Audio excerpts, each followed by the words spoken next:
기도하심으로 2월 23일 화요일 새벽 기도회를 시작하겠습니다.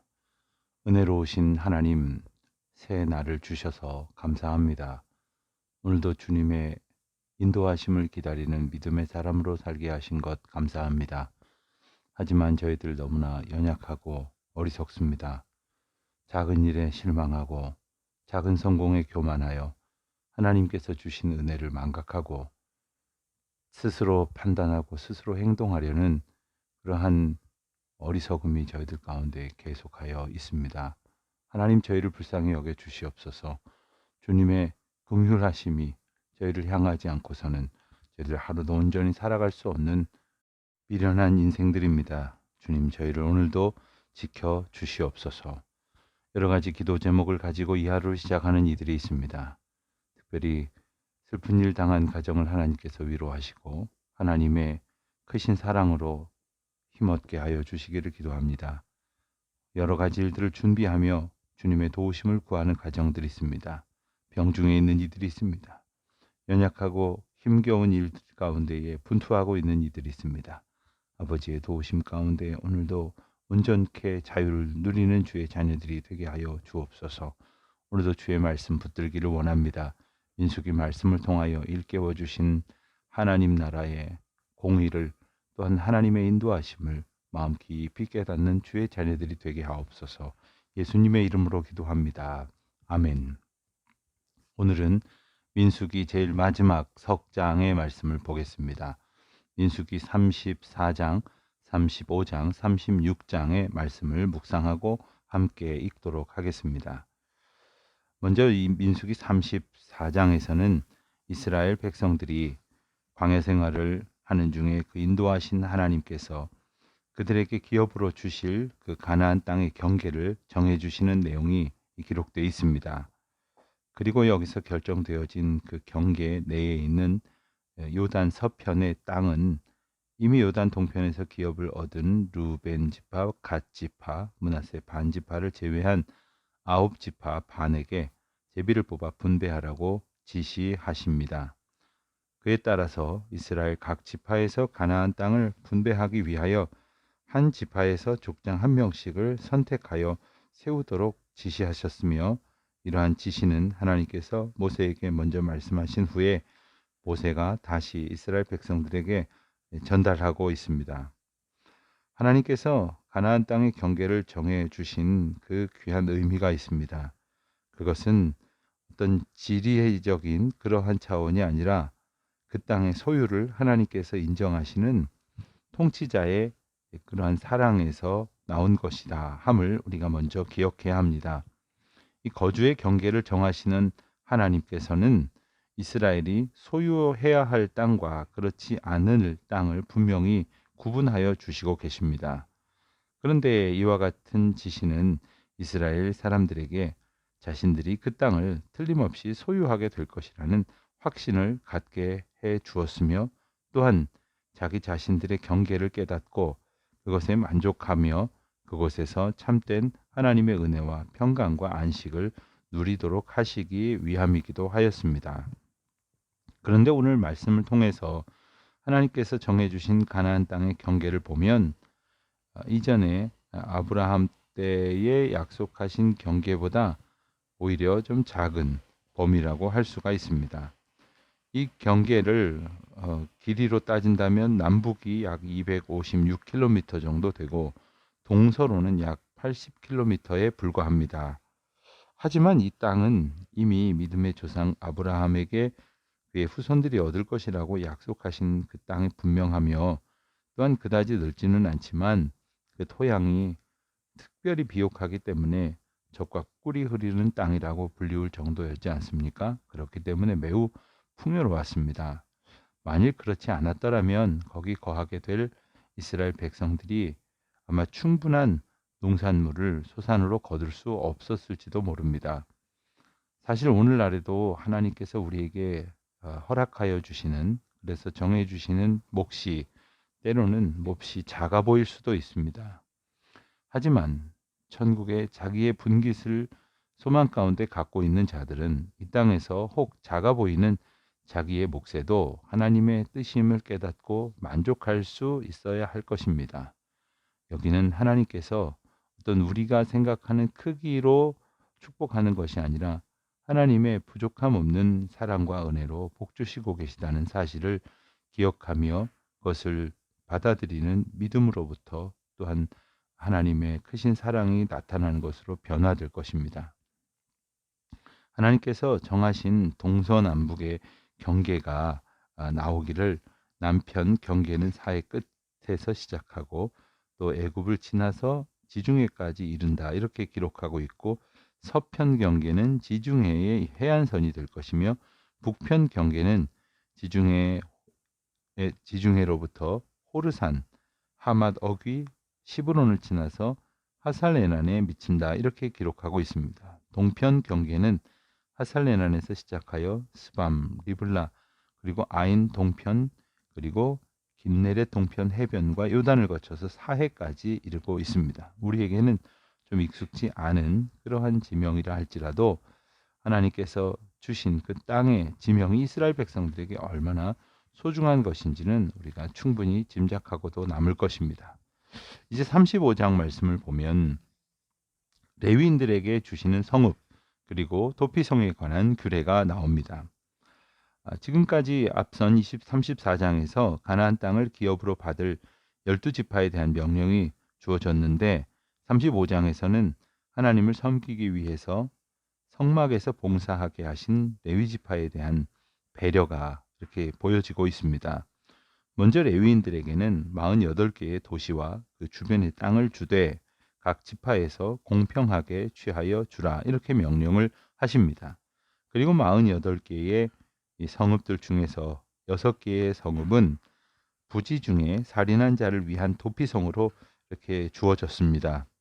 하지만 고의로 살인한 자에게는 이러한 피난처가 허용돼서는 안 된다 하는 규정도 주셨습니다.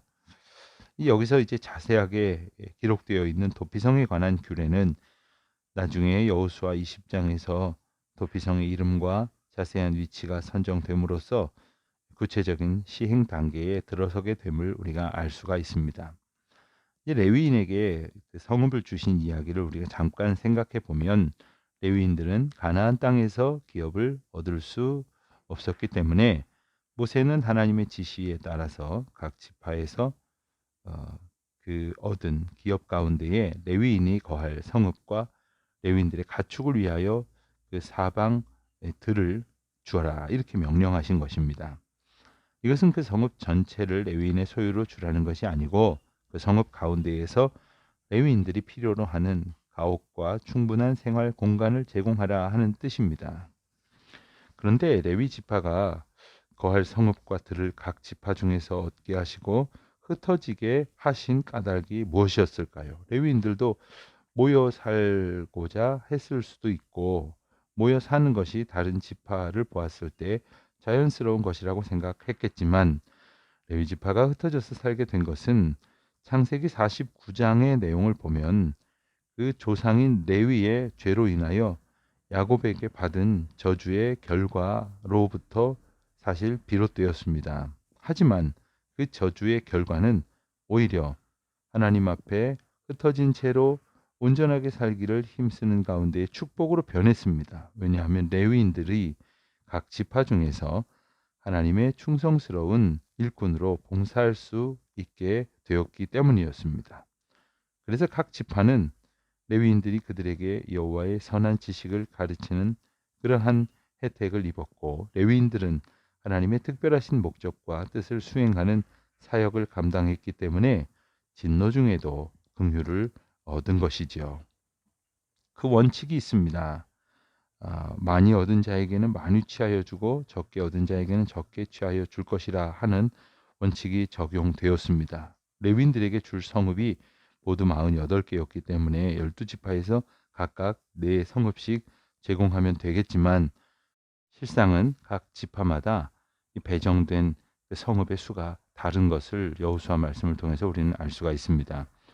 그 구체적인 그 성읍의 수와 위치를 보게 되어지는데 세 성읍은 요단 동편에, 세 성읍은 요단 서편에 있었습니다. 근데 하나님께서 도피성 제도를 허락하신 이유는 복수의 관습과 권리를 그것을 전제로 하고 있는 사연 때문에 그렇습니다. 이런 복수의 관습은 사실 오래된 것이었죠. 그래서 가령 나의 가족이 억울한 죽음을 당하게 되면 그 가족들이 억울한 죽음을 당한 가족을 보복하는 그러한 이유 가운데 또 다른 살인이 행해지고 또 다른 살인자가 낳게 되어지는데, 이러한 부지간에 생겨난 살인 또한 계속 반복되어질 복수의 그 사슬을 끊기 위해서 하나님께서 도피성 제도를 허락하신 것입니다. 사실 도피성이라 하였지만 그 성에 들어가서 목숨을 부지할 수는 있지만 그 살인자 또한 그 도피성에 사실상 연금되어지는 것이라고 볼 수 있기 때문에 그것은 자유를 얻었다고만 말할 수 있는 것은 아니었죠. 이제 36장의 내용을 봅니다. 36장에서는 슬로브아스의 딸들의 사건에서 야기된 또 다른 문제점이 제기되고 또 그 문제가 해결되는 과정이 기록되어져 있습니다. 27장에서 슬로브아시 아들 없이 죽은 후에 그의 딸들이 아버지의 기업을 상속받을 수 있도록 한 특별한 배려가 기록되어 있었는데, 근데 여기서 제기된 문제는 슬로브아스의 딸들이 다른 지파로 시집갈 경우에 므낫세 지파의 기업은 줄어들고 시집간 그 지파의 기업은 늘어나게 된다는 점이었습니다. 따라서 여기에서 해결책으로 제시된 것은 슬로브아스의 딸들은 오직 그 조상 지파의 가족에게로만 시집 가도록 규정을 합니다. 그리고 이것은 비슷한 경우에 적용시킬 일반적인 원리가 되기도 하였습니다. 그리고 슬로브아스의 딸들은 이러한 규례에 순종하여 그 아비의 형제의 아들들에게로 시집을 감으로써 그녀들이 상속한 기업이 계속하여 그 조상의 지파에 소속될 수 있었습니다. 36장의 말씀을 통해서 이와 같은 특정한 지파의 사사로운 문제에 이르기까지 이제 마무리를 짓고 가나안 입성을 위한 모든 준비를 비로소 이제 마치게 됩니다. 13절 말씀을 보면 이는 여리고 맞은편 요단가 모압 평지에서 여호와께서 모세를 통하여 이스라엘 자손에게 명령하신 계명과 규례니라 하는 말씀으로 민수기 전체의 결론을 맺게 됩니다. 그러므로 이 13절 말씀은 이 33장에서부터 36장까지에만 말씀하신 그 율법과 규례만을 가리키는 것이 아니라 넓게 보면 25장부터 30장까지를 포함하는 그런 모압 평지에서 행하여 주신 선포하신 그 나머지 모든 율법과 규례도 담고 있다고 할 수 있습니다.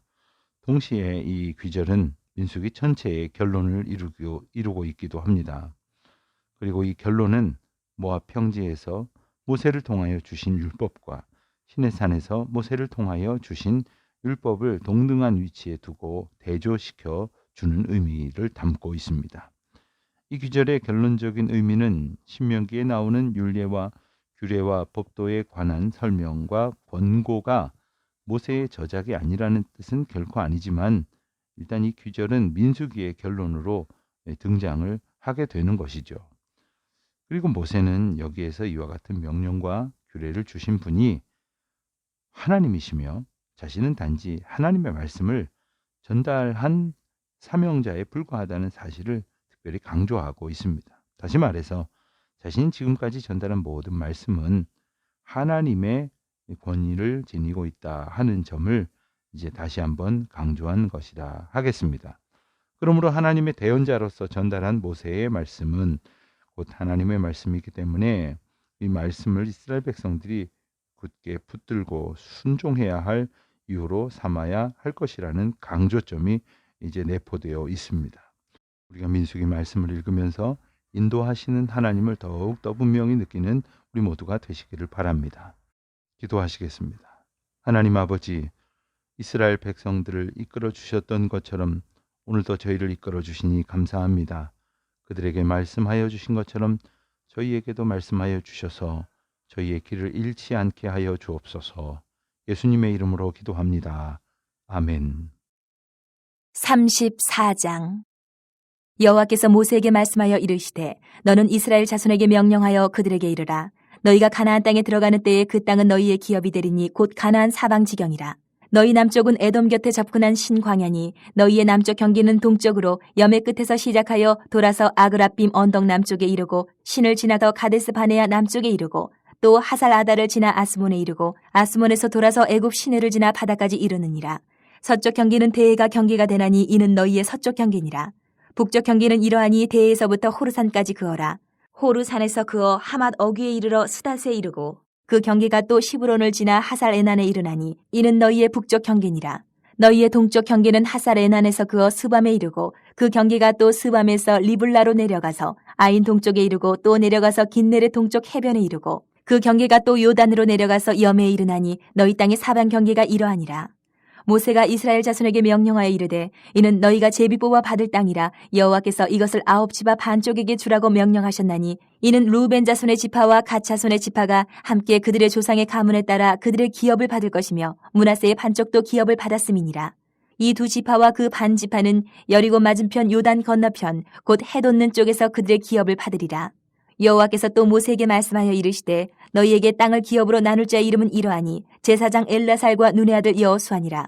너희는 또 기업의 땅을 나누기 위하여 각 지파에 한 지휘관씩 택하라. 그 사람들의 이름은 이러하니 유다 지파에서는 여분네의 아들 갈렙이요 시므온 지파에서는 암미옷의 아들 스무엘이요 베냐민 지파에서는 기슬론의 아들 엘리다시요 단 자손 지파에서는 지휘관 요글리의 아들 붓기요 요셉 자손 중 므낫세의 자손 지파에서는 지휘관 에봇의 아들 한예일이요 에브라임 자손 지파에서는 지휘관 십단의 아들 그무엘이요 스불론 자손 지파에서는 지휘관 바르나게 아들 엘리사반이요 이사갈 자손 지파에서는 지휘관 아산의 아들 발디엘이요 아셀 자손 지파에서는 지휘관 슬로미의 아들 아히우시요 납달리 자손 지파에서는 지휘관 암미우스의 아들 부다엘이니라 하셨느니라. 이들이 여호와께서 명령하사 가나안 땅에서 이스라엘 자손에게 기업을 받게 하신 자들이니라. 35장. 여호와께서 여리고 맞은편 요단강가 모압 평지에서 모세에게 말씀하여 이르시되 이스라엘 자손에게 명령하여 그들이 받은 기업에서 레위인에게 거주할 성읍들을 주게 하고 너희는 또 그 성읍들을 두르고 있는 초장을 레위인에게 주어서 성읍은 그들의 거처가 되게 하고 초장은 그들의 재산인 가축과 짐승들을 둘 곳이 되게 할 것이라. 너희가 레위인에게 줄 성읍들의 성벽에서부터 밖으로 사방 1000규빗이라. 성을 중앙에 두고 성밖 동쪽으로 2000규빗, 남쪽으로 2000규빗, 서쪽으로 2000규빗, 북쪽으로 2000규빗을 측량할지니 이는 그들의 성읍에 드리며 너희가 레위인에게 줄 성읍은 살인자들이 피하게 할 도피성으로 6성읍이요 그 외에 42성읍이라. 너희가 레위인에게 모두 48성읍을 주고 그 초장도 함께 주되 너희가 이스라엘 자손의 소유에서 레위인에게 너희가 성읍을 줄 때에 많이 받은 자에게서는 많이 떼어서 주고 적게 받은 자에게서는 적게 떼어줄 것이라. 각기 받은 기업을 따라서 그 성읍들을 레위인에게 줄지니라. 여호와께서 또 모세에게 말씀하여 이르시되 이스라엘 자손에게 말하여 그들에게 이르라. 너희가 요단강을 건너 가나안 땅에 들어가거든 너희를 위하여 성읍을 도피성으로 정하여 부지 중에 살인한 자가 그리로 피하게 하라. 이는 너희가 복수할 자에게서 도피하는 성을 삼아 살인자가 회중 앞에 서서 판결을 받기까지 죽지 않게 하기 위함이니라. 너희가 줄 성읍 중에 6을 도피성이 되게 하되 세 성읍은 요단 이쪽에 두고 세 성읍은 가나안 땅에 두어 도피성이 되게 하라. 이 6성읍은 이스라엘 자손과 타국인과 이스라엘 중에 거류하는 자의 도피성이 되리니 부지 중에 살인한 모든 자가 그리로 도피할 수 있으리라. 만일 철 연장으로 사람을 쳐 죽이면 그는 살인자니 그 살인자를 반드시 죽일 것이요 만일 사람을 죽일 만한 돌을 손에 들고 사람을 쳐 죽이면 이는 살인한 자니 그 살인자는 반드시 죽일 것이요 만일 사람을 죽일 만한 나무 연장을 손에 들고 사람을 쳐 죽이면 그는 살인한 자니 그 살인자는 반드시 죽일 것이니라.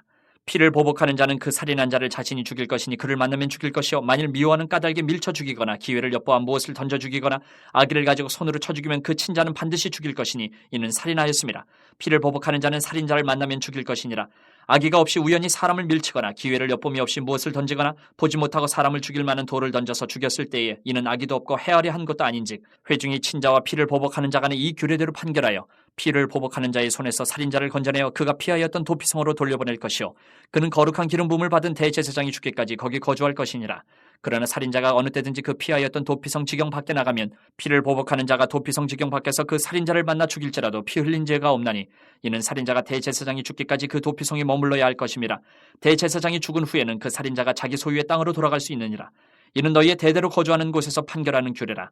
사람을 죽인 모든 자 곧 살인한 자는 증인들의 말을 따라서 죽일 것이나 한 증인의 증거만 따라서 죽이지 말 것이요 고의로 살인죄를 범한 살인자는 생명의 속전을 받지 말고 반드시 죽일 것이며 또 도피성에 피한 자는 대제사장이 죽기 전에는 속전을 받고 그의 땅으로 돌아가 거주하게 하지 말 것이니라. 너희는 너희가 거주하는 땅을 더럽히지 말라. 피는 땅을 더럽히나니 피 흘림을 받은 땅은 그 피를 흘리게 한 자의 피가 아니면 속함을 받을 수 없느니라. 너희는 너희가 거주하는 땅 곧 내가 거주하는 땅을 더럽히지 말라. 나 여호와는 이스라엘 자손 중에 있음이니라. 36장. 요셉 자손의 종족 중 므낫세의 손자 마길의 아들 길르앗 자손 종족들의 수령들이 나와 모세와 이스라엘 자손의 수령된 지휘관들 앞에 말하여 이르되 여호와께서 우리 주에게 명령하사 이스라엘 자손에게 제비 뽑아 그 기업의 땅을 주게 하셨고 여호와께서 또 우리 주에게 명령하사 우리 형제 슬로브앗의 기업을 그의 딸들에게 주게 하셨은즉 그들이 만일 이스라엘 자손의 다른 지파들의 남자들의 아내가 되면 그들의 기업은 우리 조상의 기업에서 떨어져 나가고 그들이 속할 그 지파의 기업에 첨가되리니 그러면 우리가 제비 뽑은 기업에서 떨어져 나갈 것이요 이스라엘 자손의 희년을 당하여 그 기업이 그가 속한 지파에 첨가될 것이라. 그런즉 그들의 기업은 우리 조상 지파의 기업에서 아주 삭감되리이다. 모세가 여호와의 말씀으로 이스라엘 자손에게 명령하여 이르되 요셉 자손 지파의 말이 옳도다. 슬로브앗의 딸들에게 대한 여호와의 명령이 이러하니라. 이르시되 슬로브앗의 딸들은 마음대로 시집가려니와 오직 그 조상 지파의 종족에게로만 시집갈지니 그리하면 이스라엘 자손의 기업이 이 지파에서 저 지파로 옮기지 않고 이스라엘 자손이 다 각기 조상 지파의 기업을 지킬 것이니라 하셨나니 이스라엘 자손의 지파 중 그 기업을 이은 딸들은 모두 자기 조상 지파의 종족되는 사람의 아내가 될 것이라. 그리하면 이스라엘 자손이 각기 조상의 기업을 보존하게 되어 그 기업이 이 지파에서 저 지파로 옮기게 하지 아니하고 이스라엘 자손 지파가 각각 자기 기업을 지키리라. 슬로브앗의 딸들이 여호와께서 모세에게 명령하신 대로 행하니라. 슬로브앗의 딸 말라와 디르사와 호글라와 밀가와 노아가 다 그들의 숙부의 아들들의 아내가 되니라. 그들이 요셉의 아들 므낫세 자손의 종족 사람의 아내가 되었으므로 그들의 종족 지파에 그들의 기업이 남아 있었더라. 이는 여리고 맞은편 요단과 모압 평지에서 여호와께서 모세를 통하여 이스라엘 자손에게 명령하신 계명과 규례니라.